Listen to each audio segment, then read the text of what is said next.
Good morning, Packers fans. Aaron Egler here with your Packers Daily Chat, coming to you live on the Cheesehead TV social channels. It's Wednesday morning. The Packers have let it be known to Mo Drayton that he will not be coming back as special teams coordinator.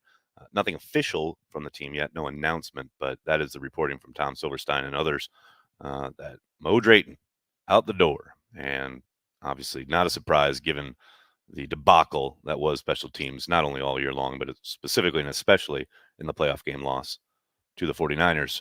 I said this on the video I did yesterday regarding Mo and his release. It is not all on Maurice.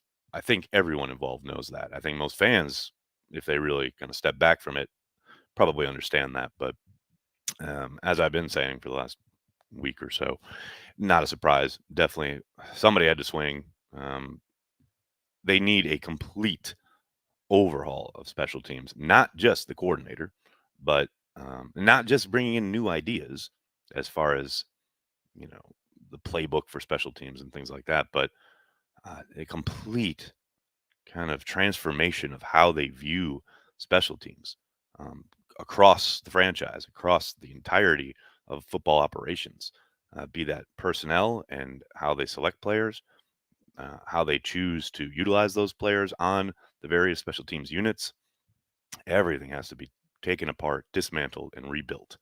Uh, it just seems so apparent now that however the Packers operate when it comes to building their special teams units, it has been an abysmal failure and has been ongoing for quite some time now. You can't look at it any other way given how poorly that unit has performed year after year after year. And it, has become a running joke, and it's unfortunate that it has, but when your plea every season heading into the new year is we just want competent special teams, all you're asking for is competence.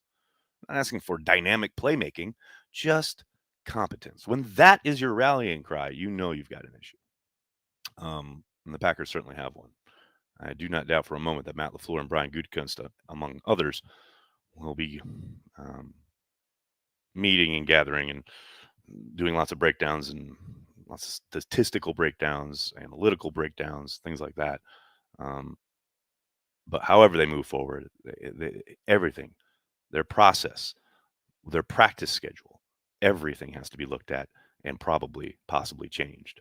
Um, title of this video is "You Get What You Emphasize," and that's an old coaching adage. And I just remember one point this season when Pete Doherty asked Matt if he was emphasizing special teams enough. And Matt got a little defensive in his answer, which that happens. It's like, I'm not putting that on coach as far as like, oh, he was so dismissive of the question. I think Matt knows that he's probably hasn't emphasized special teams enough in his practice schedule or his just time allotment as a coach. You get what you emphasize, and it's time to emphasize special teams, especially when you essentially lose a playoff game because you can't line up correctly, you can't block correctly, you can't adjust correctly. It's just unfortunate. It's just unfortunate. Um, just want to say hey to what's going on in the comment section. Good to see everybody. Hope you're all doing well. Justin, good to see you. Nathan starts us off. Thanks for the super chat, buddy. I'm going to emphasize some beer later. Euchre season. Packers fans never disappoint. That's good stuff. I like it. Last good special teams was 96. I don't know, Aaron. I mean, it's if you go back and you look at McCarthy's teams, there were some abysmal special teams units, no question about it. But they also had some successes. Don't forget, Micah Hyde is still tied with Desmond Howard for most punt return touchdowns in franchise history. And he was a really good returner, and they had really good return units on some of those teams. So it hasn't been just completely abysmal since 96. We all remember 96, right? Because of, the work Desmond Howard did and how dynamic he was and how he helped bring a Lombardi trophy back to Green Bay. So we all remember how kind of brilliant that was. And Craig Hendrick was an amazing punter. And Ron Wolf, a couple years after allowing Hendrick to walk, said one of his biggest regrets and mistakes was not paying Craig Hendrick, which I always found kind of fascinating. Again, you get what you emphasize. Jim, thanks for the super chat. Banky's paradox. Teams can only reach the goal of not thinking about special teams after spending a lot of time thinking about special teams. Yeah, very, very true. Well stated, Jim. It's a problem. Jano, thanks for the super chat. Hi, it's snowing bad here. Love it. Amari Rogers still do some returns next year. I would think they'll give him another shot. Like I said yesterday, I mean, he was the one guy on teams in that playoff game who actually came to play. He looked comfortable catching the punts. He did a good job getting upfield, getting positive yardage. So I would suspect. It depends on the draft. Maybe they draft somebody with return ability. Maybe they bring in a free agent. I tend to doubt that. I think they'll, still have an open competition, so to speak. But I do believe he'll get another shot. Now that said, if there is somebody in the draft who can help you as a dynamic returner, um, like I'm saying, it's time to overhaul. It's time to look something a little differently.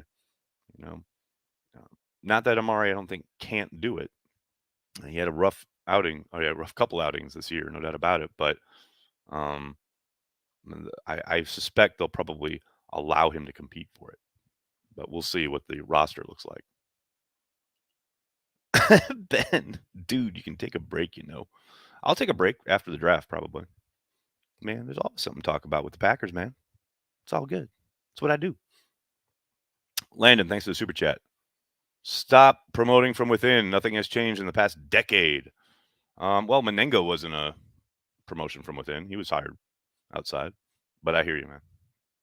I hear you. Chris, thanks for the super chat. Morning, hypothetical time. Oh boy, love these.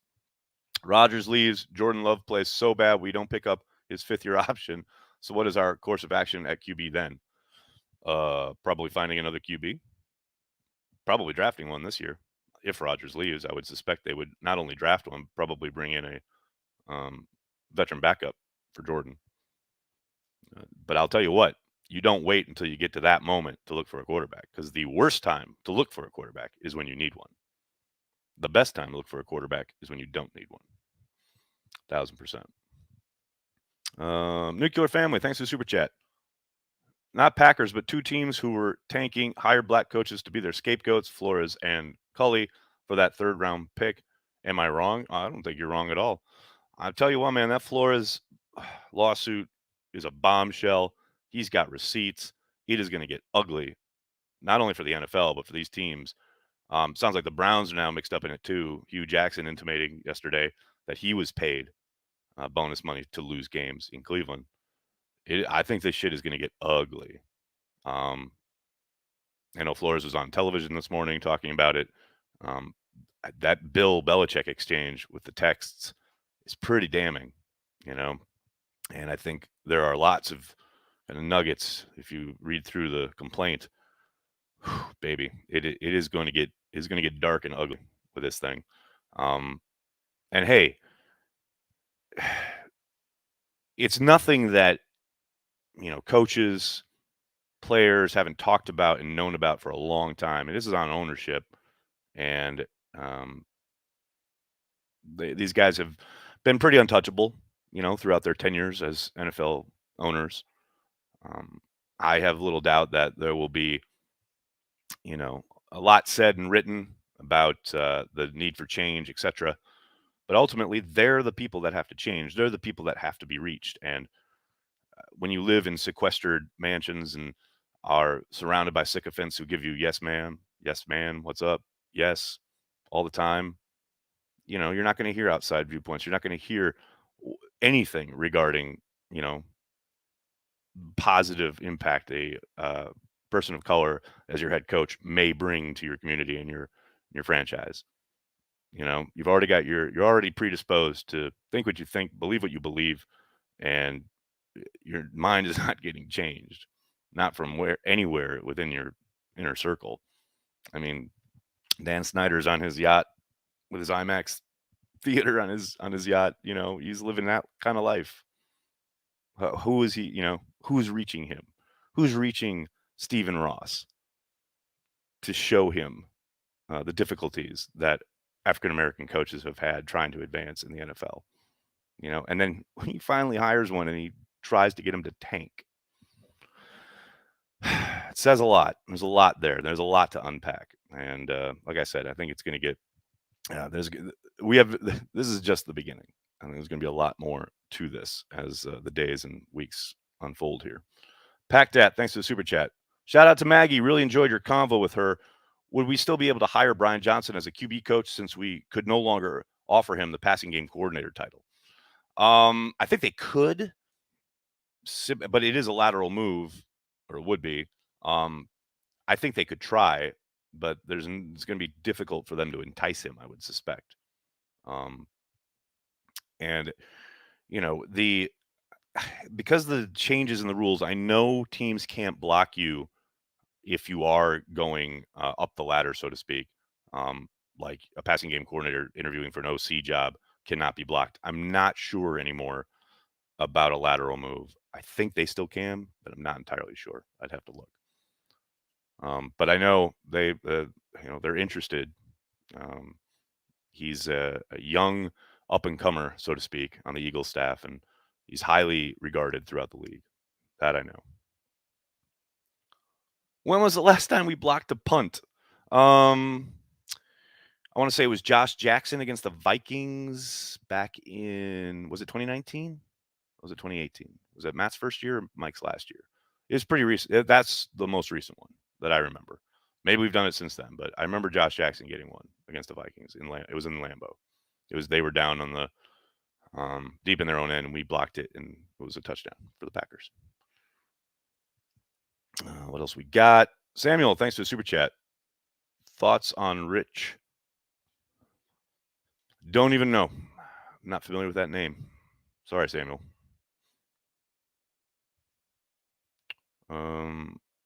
Rodgers was paid $100,000 to sit out training camp. Yes, kind of. That's one way to look at it. Let's give a shout out to our good friends over at DraftKings. DraftKings Sportsbook app, people. Download it. Use promo code Cheesehead. That's promo code Cheesehead. Head to the DraftKings Sportsbook app right now and check out all they have to offer, including same-game parlays, player props, live betting, and so much more. DraftKings, America's top-rated sportsbook app, is safe, secure, and reliable. You can deposit and withdraw your money at your convenience. If Sportsbook is not yet available in your state, don't forget about the DraftKings Fantasy app. They are offering millions of dollars in total prizes every week. Download the DraftKings Sportsbook app right now and use promo code Cheesehead. That's promo code Cheesehead. Do it, people. Get on board. Chris, thanks for the super chat. In my personal opinion, I believe Stephen Ross should be Don Sterling, paying to tank and then firing him after tough winning seasons. Got to go. I agree, but the NFL doesn't operate the same kind of way the NBA does. I'd be shocked if he goes anywhere. I'd be shocked if he gets much more than a slap on the wrist. You saw the NFL statement, or maybe you didn't. The NFL statement this morning or last night, how they are going to defend themselves, and this is totally without merit. Blah blah blah. Yeah, the NFL will circle the wagons like they always do. Did Flores take the money? No, he didn't. He won football games.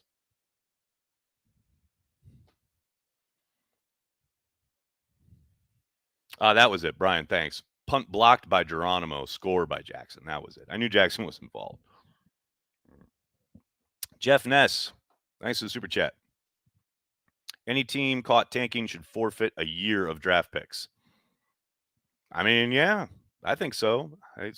It gets to the integrity of the game, And the worst part is if you're a player on that team, imagine finding out that your owner was hoping you would lose. Your owner was pulling. It's like Major League, where the owner is wants them to tank so she can sell the team or whatever it was. It's like you rooting for your team to lose. I mean, if you're a player on that team, how do you go back to camp and sweat and deal with injuries and go through the grind of a season for an owner who wants you to lose or who wanted you to lose? That's a tough one, man. That is tough look. That's tough stuff right there. Dylan, thanks for the super chat. Interviewing Kevin Koger and Brian Johnson for OC after declaring he'd promote from within seems like an insincere move done to satisfy the Rooney Rule requirement for coordinators. Has Matt been questioned on this. We haven't heard. We don't have access from Matt, so it's kind of impossible. Yeah, I can see how it would read like that. No question about it. Um, he undoubtedly, uh, truly kind of wants to interview Coger and Johnson, though. I mean, Coger was on his staff for 2 years. It's not like he has no familiarity with the guy. And you can have a plan, and still, when guys leave, want to interview people outside the franchise. I mean, it was always going to be spaces to be filled. You were always going to have to like look outside the building to do it. So I think that's a convenient, given the state of the world and the current events, place to jump to. But I understand how it looks, no question. Eric, thanks to the super chat. With an offensive-minded coach, staff, and roster changes, add in teams figuring out your schemes, how do you think the team's offense looks next season? I'm fascinated to find out myself. I mean, I'm wondering what Stenovich and a couple new voices in the room does to the process of putting together the offense. And of course, the big question is we can't really talk much about anything when it comes to the offense until we know who the fuck the quarterback is. Now, I'm assuming it's going to be Aaron Rodgers, but we don't know. You got to think if it's an offense built around Jordan Love, it's going to look a hell of a lot different than if it's built around Rodgers. But I am interested to see how they push things forward, what they try to, pare away, what they lean into. I hope we see a lot less 5 wide stuff, though. I'll tell you that. Tell you that right now. Matthew, thanks for the super chat. Expensive top of the roster leading to cheapening out on the end of the bench players. Shuffling the special teams coach every year doesn't seem to help. Well, that's true. I mean, but did you want to keep Ron Zook? Did Sean Meninga deserve to stay around? It's like there's with cause here. But yes, the top of the roster taking up, a chunk of the salary cap, starting with the quarterback. That's something Mo actually pointed at and talked about in his, I think it was his introductory press conference. And that's kind of been an issue around the league for teams with like big money quarterbacks. But at the same time, I got to think you're still having the ability to find guys at the bottom of the roster. And when you're selecting who you're going to be keeping out of camp and then you're churning throughout the year, you're going to find guys who are capable of doing what you need to do. Maybe it means you have to keep one less, prospect or project that you project is going to be something someday, and instead go with a veteran who has experience on special teams. Pay him the vet minimum if he's sitting out there on the street, and get him in and help your special teams units. Now that's really easy for me to say. I understand, but that's the kind of thing where every rock has to be overturned. Like every avenue has to be explored. And Matthew, I think there is something to what you're talking about. But at the same time, you're trying to build a winning team, right? And those guys with those huge cap numbers, they're your best players, and you've collected a lot of really good players. So it's kind of a nice problem to have, obviously, but I do think there is a trickle down effect there. I think that is very real. Nathan, thanks for the super chat. Belichick uses more exclamation points in text than I do. What does that say about me? It's fascinating to see text from Bill Belichick. It's kind of weird too. Chris, thanks for the super chat. Was going to bring up Major League, fave movie. I mean, it's an all-timer, right? It's all-timer. And then that great scene. There's only one thing left to do. Win the whole fucking thing. Seth, thanks for the super chat. Are you confident the Packers can get a haul for Aaron Rodgers with just 1 year left on his deal? If he's going to his desired team anyway, not wait and save assets. Why not wait and save assets? I think because, it's Aaron Rodgers. He's coming off 2 MVPs, and people want to start winning now, especially if you're like Denver or whoever. Yeah, you could wait, but there's no guarantee that maybe the Packers win the Super Bowl and he retires. Then you don't have Aaron Rodgers. I mean, yeah, is that a possibility? Sure, but I tend to think, and also if they make a trade, I would suspect whoever they trade with is going to rework his deal. That would probably be part of the trade. So I don't see the contract situation really being an impediment, but I also think Rodgers is coming back, so I think this is all moot. But We shall see. Amy, thank you for the super chat. Will Allah's dog be named Aaron? Oh, that's low. That's low. You're sticking the knife in, huh? I don't know what Allah's dog is going to be named. I don't know. I'll tell you one thing though. I'm naming the fucking thing. I'm getting it. I'm the one gonna be walking it, feeding it, taking care of it. I get to pick out the name. Hear that, Olive? Dad's picking out the name. Not you, not Madeline, not Violet. Dad. Maybe I'll call him. I was thinking Johnny Blood. I thought Johnny Blood would be a good name. Get a really small, cute dog and name him Johnny Blood. I think that needs to happen. Dano, thanks for the super chat. A couple Packers alumni tweeted that they thought coaches' salaries should be posted just like the players. Your thoughts seems only fair. I've been on that train forever. I mean, it's crazy to me. Crazy that anytime, think about this, anytime a player signs a new deal, the very first thing fans jump to is what's the contract? How many years? What's he making? What's the guaranteed? And within usually less than a day sometimes, we have all the details. They are plastered around the internet. Exactly what the contract is, down to the bonus money, down to the days those bonuses get paid. We know everything. But owners, we don't know a fucking thing about what they're making. Coaches, we know absolutely nothing about what they're making. Trainers, the whole thing. We know nothing about anybody else other than the players who we know everything about when it comes to their contracts and what they're paid. That's absurd. It's ridiculous. And it's so funny because people will say, well, yeah, but they're the player we know. Like, it's ingrained in people's heads that it's just normal and it's anything but. If all of that financial information for the players can be laid bare, I think turnabout's fair play, and we should absolutely be seeing what the owners are making. We should absolutely be seeing what the coaches are making. Of course we should. But the NFL exists in its own world, in its own bubble, and they will fight that tooth and nail. It's crazy, man. It's absolutely great. Those alumni are 1,000,000,000% correct.